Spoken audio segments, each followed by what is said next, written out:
nagmamature tayo, parang nauobliga tayong kalimutan yung pagiging bata eh. Mas lumalaki daw tayo, mas lumalaki yung mga problema, mas lumalaki yung responsibilidad. Pagkabata pa tayo, wala tayong pinapalagpas eh. Kaya parang haba ng araw, di ba? Parang lahat ng bagay big deal sa atin. Naalala mo pa ba nung una kang nakakita ng rainbow? Wow! Eh yung bago sumara yung ref, namamatay yung ilaw. Wow! Naalala mo nung una kang nakainom ng Coke?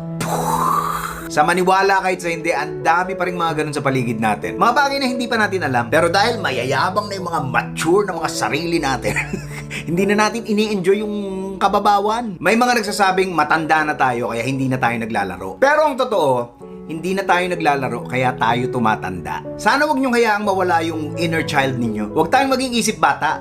Dapat pusong bata. Para kahit gaano kaliit, kahit gaano kababaw, kahit gaano ka walang kwenta sa iba, ang importante, makahanap tayo ng dahilan para maging masaya.